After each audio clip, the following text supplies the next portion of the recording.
Bonjour tout le monde, bonjour à toutes et à tous et bienvenue dans ce nouvel épisode de mon podcast Study French.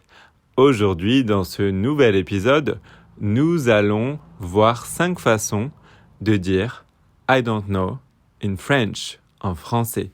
Donc 5 façons de dire I don't know en français. Alors, je commence sans plus attendre. Je me lance, c'est parti. La première façon de dire I don't know, c'est évidemment je ne sais pas. Je ne sais pas. Et beaucoup, quand je dis beaucoup, c'est en fait énormément d'étudiants me demandent quelle est la différence entre je ne sais pas, je sais pas et je sais pas. Alors la première version, je ne sais pas, c'est un petit peu la version de base, la version la plus... c'est la version officielle, entre guillemets. La négation en français, c'est ne pas. Donc pour dire le contraire de je sais, je dois dire je ne sais pas. I don't know. I know, c'est je sais. I don't know, techniquement, c'est je ne sais pas. Car je dois ajouter le ne et le pas. Mais c'est comme en anglais. Vous savez, en anglais, par exemple, on passe de I am, au lieu de dire I am, à l'oral, on dit I'm. Donc il y a une contraction. I am devient I'm. Ou going to devient gonna. I'm going to eat, I'm gonna eat. I am going to the movies. I'm gonna go to the movies. I'm going to go to the movies. I'm gonna go to the movies. Vous comprenez l'idée. C'est la même chose en français finalement.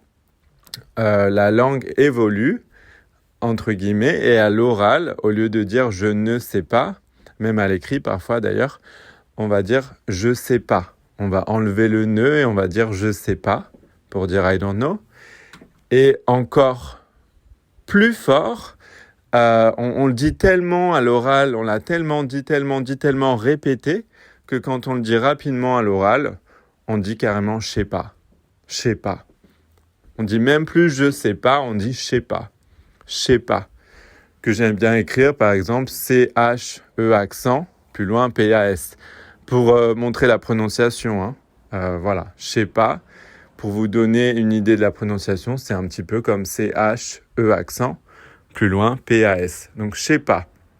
Voici la première façon de dire I don't know en français. La deuxième façon, c'est aucune idée. Aucune idée. Aucune idée. Ça veut dire en anglais no idea. I have no idea. J'en ai aucune idée. Donc, aucune idée, no idea. Exemple en contexte. J'ai envie d'aller au cinéma ce week-end. Est-ce que tu sais quels sont les films qui sont à l'affiche, par exemple? Et vous pouvez répondre, j'en ai aucune idée.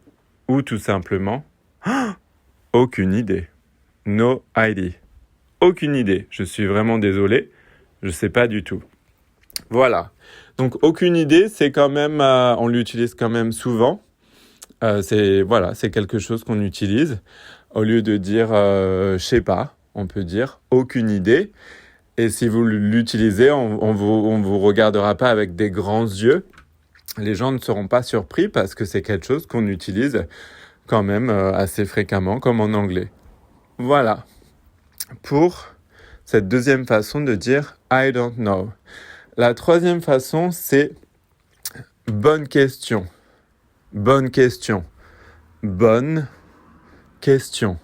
Bonne question. Donc ça veut dire good question. Good question. D'accord? Bonne question. Good question. Exemple en contexte. Est-ce que tu sais... Alors ça fait très longtemps que j'ai pas vu Martin. Est-ce que tu sais... Est-ce que ça fait très longtemps que j'ai pas vu Martin. Est-ce que tu sais où il est? Est-ce que tu sais ce qu'il devient? Réponse. Bonne question. Très bonne question. Very good question. Très bonne question. Je ne connais pas la réponse. J'en ai aucune idée. Mais franchement, bonne question. Donc, bonne question, ici, ça veut dire je sais pas. Good question. Si je réponds bonne question à une question, ça veut dire que je ne sais pas. Je ne peux pas t'éclairer parce que moi-même, je n'ai pas la réponse. Je ne connais pas la réponse à cette question. Voilà pour cette troisième façon de dire I don't know en français. Quatrième façon, c'est quelque chose qu'on utilise. Alors, bonne question, on l'utilise assez souvent aussi. Hein. Tous les exemples que je vous donne là, on les utilise quand même assez souvent. La quatrième façon dont je voulais vous parler, c'est si seulement je savais. Si seulement je savais. If only I knew. If only I knew. Si seulement je savais. C'est comme quelque chose qu'on peut dire en français. Et par exemple, en contexte, est-ce que tu sais où je peux trouver je dis n'importe quoi, des pommes violettes. Dans quel supermarché je peux trouver des pommes violettes? C'est un exemple complètement loufoque, hein, évidemment.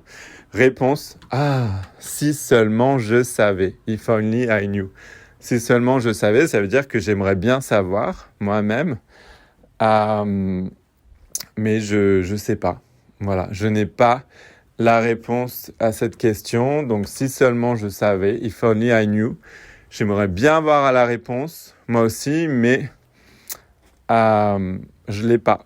Voilà, donc je peux pas t'éclairer, malheureusement, vu que, voilà, même moi je sais pas. Donc c'est pas une question à laquelle je peux répondre. Et là, on reconnaît évidemment l'emploi. Donc, si seulement je savais, je vous laisse deviner le temps. On a, je savais, ça se termine avec AIS. Donc là, c'est assez rigolo pour voir un petit peu. C'est un bon exercice pour les temps en français. Donc, je vous laisse réfléchir à ça. Donc, j'en suis à 4 exemples et je vais vous donner un dernier exemple.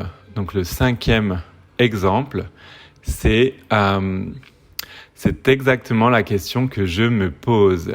C'est exactement la question que je me pose. Ou je me pose également la question. Je me pose aussi la question moi-même. Voilà. I'm wondering too. I'm asking myself the exact same question. I'm wondering too. OK? C'est exactement la question que je me pose. Donc, c'est une 5e et dernière façon de dire je sais pas en français. Voilà, c'est de dire je me pose la même question ou c'est exactement la question que je me pose. Je me pose aussi la question. Voilà, exemple en contexte.